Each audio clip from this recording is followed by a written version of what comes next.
Good afternoon. As rector and president of Central European University, it's a delight to see a full house.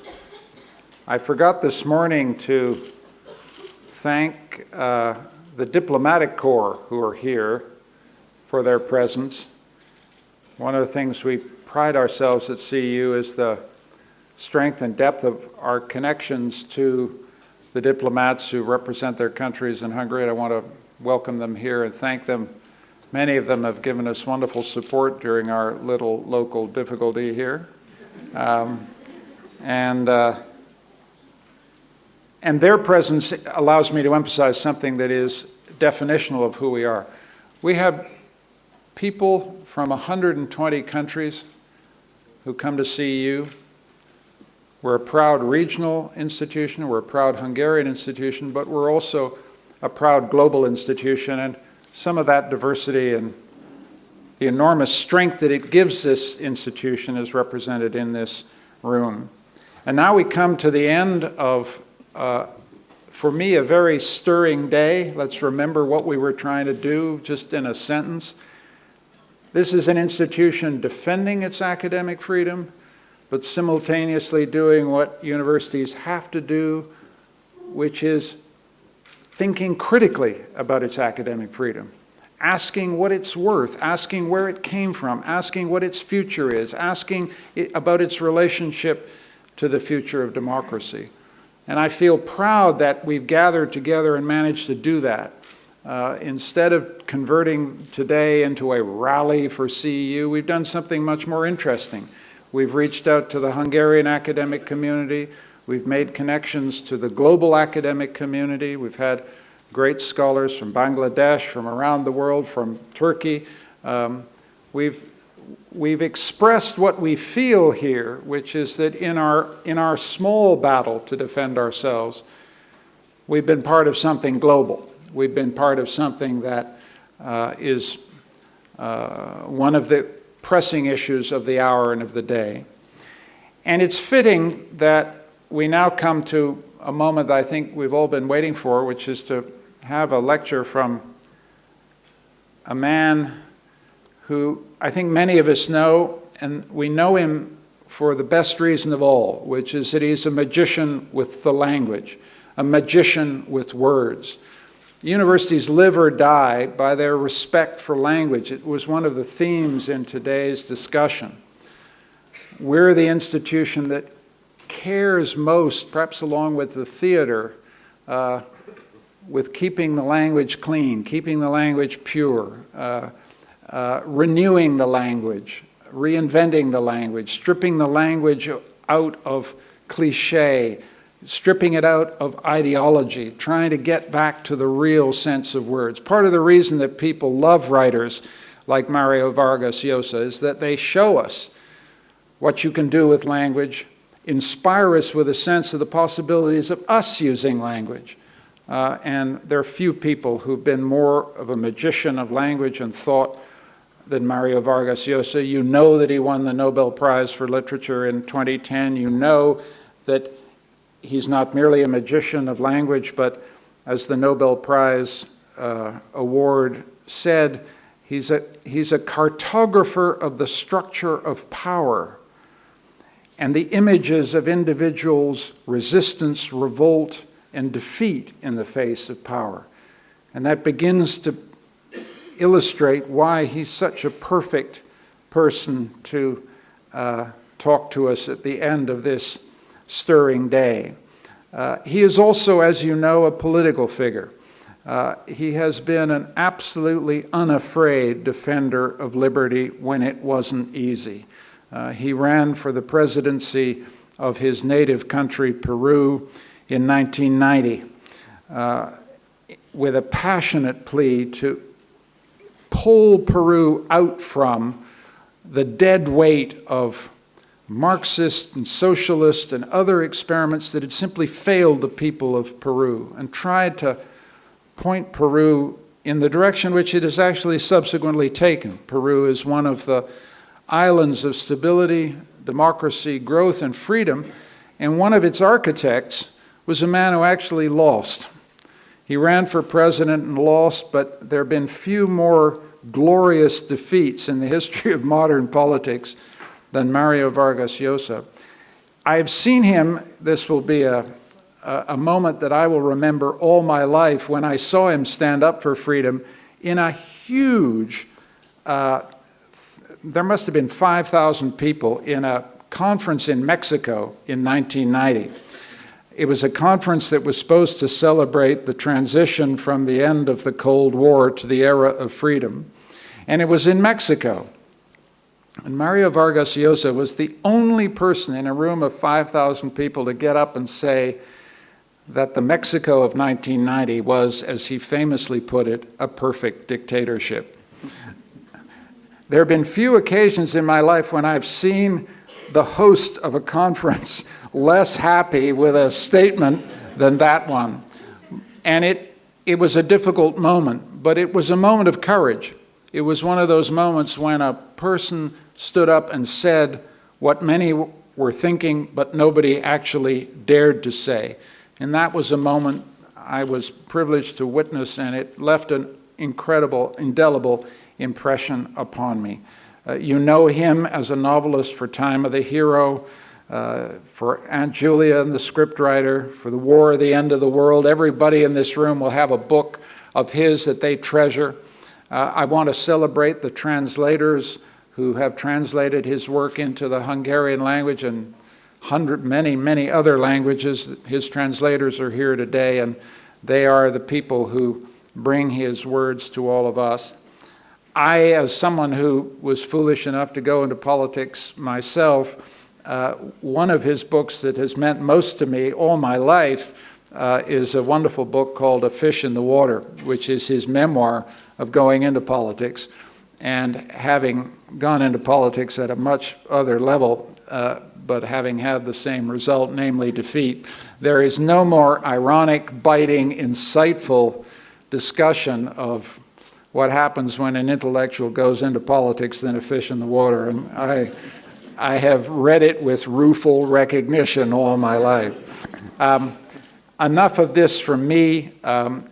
Mario is going to speak to us for perhaps as much as a half an hour, but he's agreed very kindly to make sure that we do have time for questions from the audience, and so I hope we'll get there and engage with one of the truly great writers and defenders of freedom of our time, Mario Vargas Llosa. Thank you. Thank you very much. Thank you.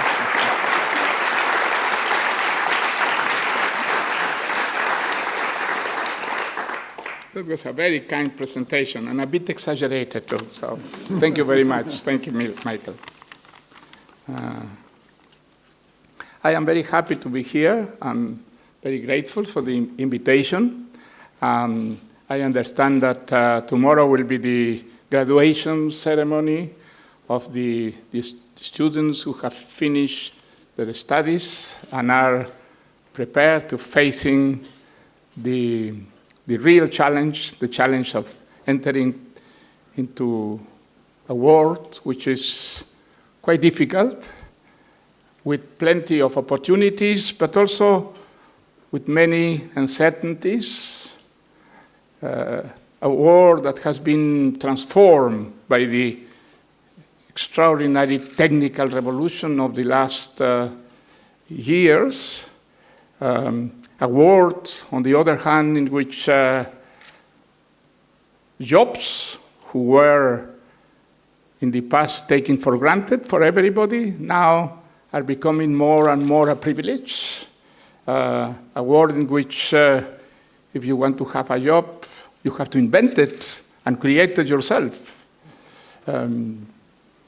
But I am sure the graduates of the Central European University in Budapest are very well trained in their professions to face the challenges of this new world. And I think the very high academic level of the university does this job, which is an essential job for a university, very well. the Central European University does not only train their students to be good professionals, but also to be good citizens, which I think is also one of the obligations, the goals of any serious academic institution in the world in which we live. What means to be a good citizen? I think not only a law-abiding citizen, cultivated, alert, with a culture that don't permit him to be manipulated by the powers of this world, and impregnated with a critical spirit. I think the essential good citizens is a citizen that has a critical spirit and doesn't permit himself or herself to be convinced by the powers of this world that he is living in the best of worlds. Never a society is the best of worlds. There is always things that are lacking or that are necessary, indispensable to have better opportunities and to have a better life. And this is something that only democracy permits. We are very lucky, in one sense, that the worst enemies of the democratic culture, of the democratic society, have been defeated in our times. Nazism, fascism, communism have been defeated. They were the worst enemies that democracy had. Now they don't exist anymore. The Soviet Union has collapsed by its inability to satisfy the most elementary ambitions of their population. China has become a capitalist country. It's still a dictatorship, but a capitalist dictatorship. And I don't think there is many rational, sensible people who would think that countries like Cuba or Venezuela are a model if you want to have a free, a just country. So democracy now has the world to itself and is doing progress.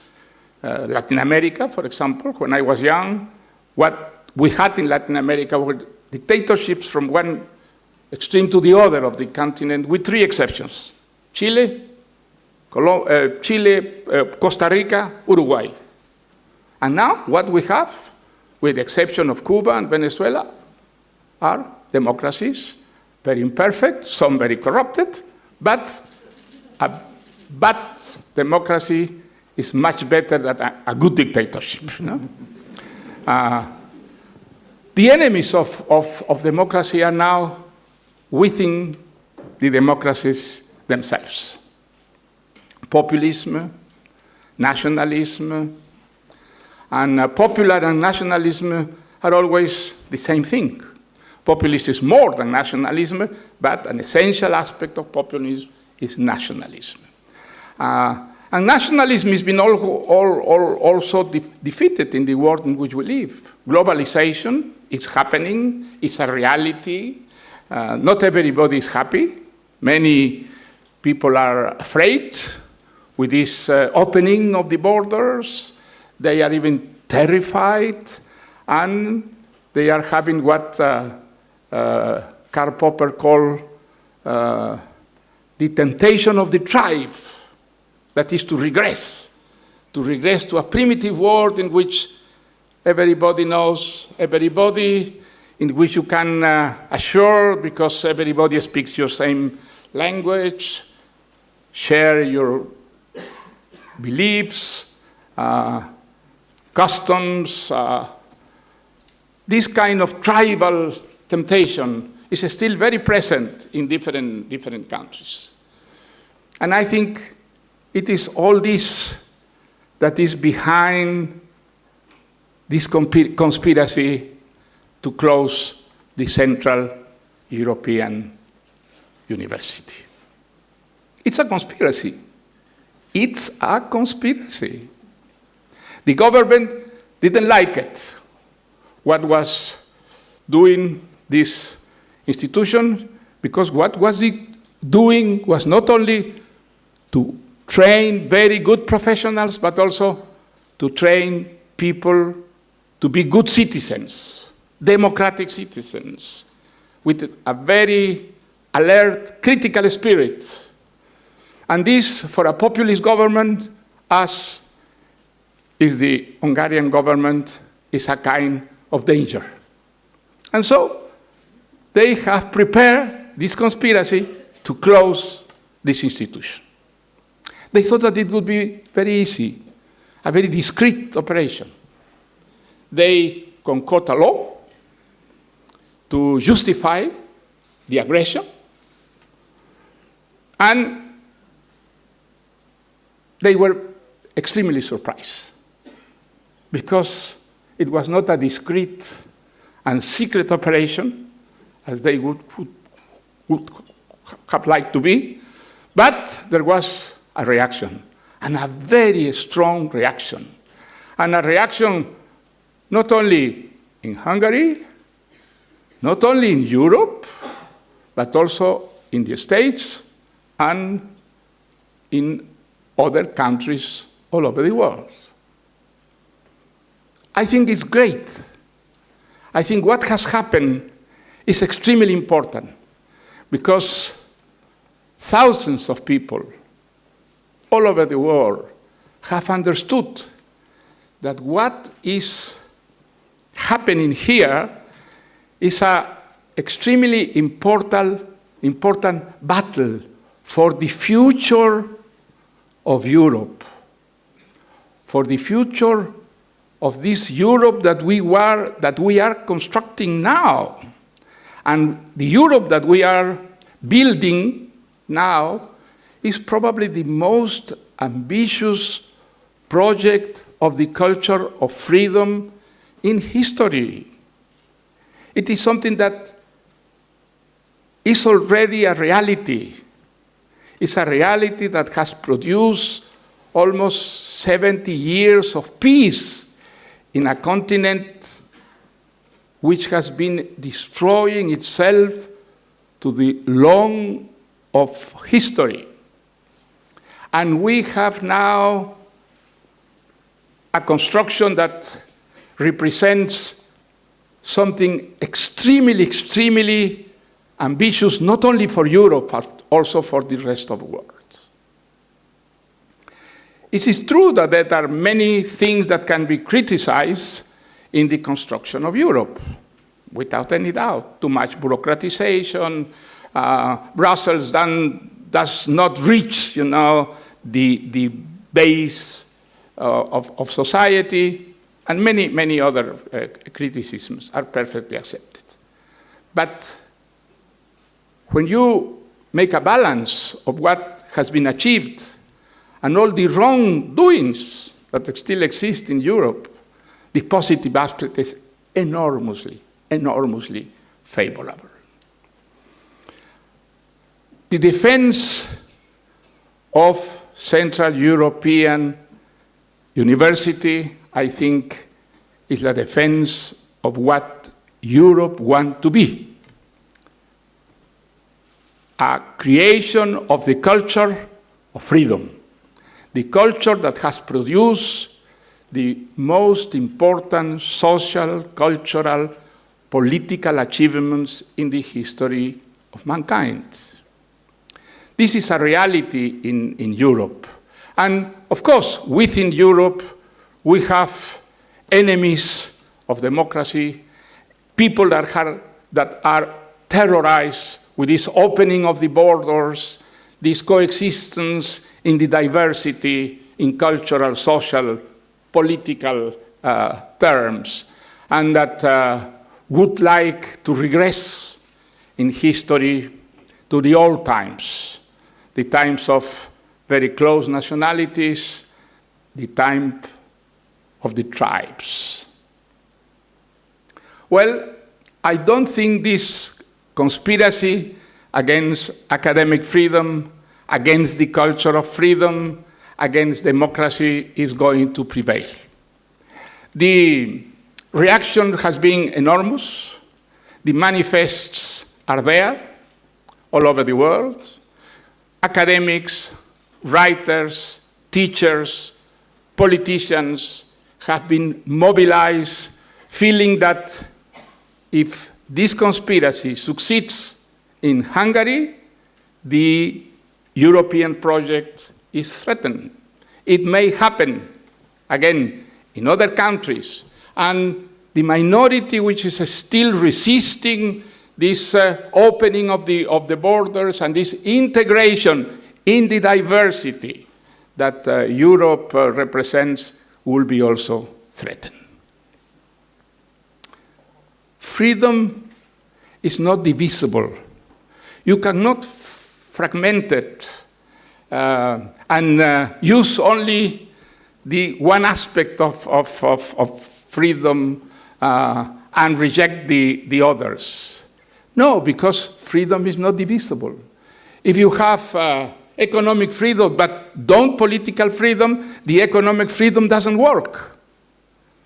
It doesn't work. And if you have political freedom but you don't have economic freedom, it doesn't work neither. So freedom is indivisible.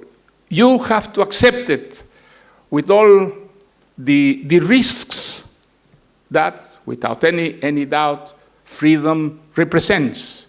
The big, the enormous challenges. Because when you accept it, you know that you will have not only these risks, but also extraordinary achievements. Peace, of course. Also, the security, which is to live in a legal structure which protects you against the arbitrariness of the powers of this world.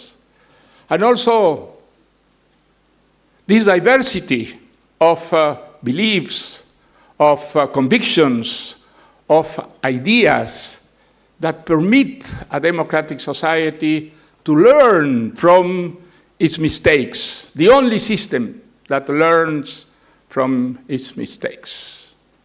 Well, I think all this is involved in this battle. I think I can, in a metaphoric way, say this battle that we are giving, and I mean, for instance, so many writers in Europe to save the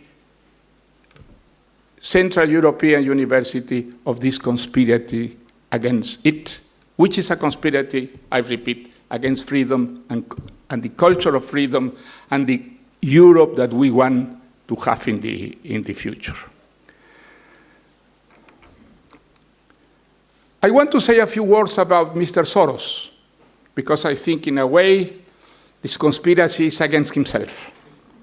I know that he's hated for many people all over the world, but there are also, I think, much more people like myself who has great admiration and great gratitude for Mr. Soros.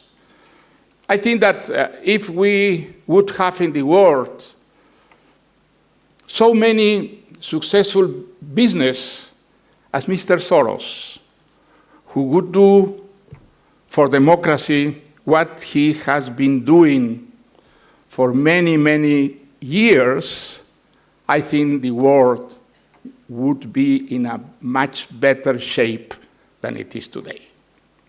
I know Mr. Soros because he helped us in Peru when we were fighting against a brutal and corrupt dictatorship. The year 2000 was the decisive year in this battle against dictatorship. And Mr. Soros, in that particular occasion, in a very discreet way, he helped us economically to organize what we called the Marcha de los Cuatro Suyos, which was definite, absolutely definitive, to bring back the dictatorship of Fujimori. For that reason, I think we must also pay homage to Mr. Soros and wish that there would be many successful businessmen all over the world that who would commit themselves, as he has been done, in favor of the culture of freedom and optimism. I want to finish wishing Michael Ignatieff and all the teachers and students of the Central European University victory in this battle, which has had, as I said, in a certain way, mythical overtones. Because if we win this battle, I think there are great, great chances to win the war against populism, against nationalism, and all the enemies of the culture of freedom. Thank you very much for your attention.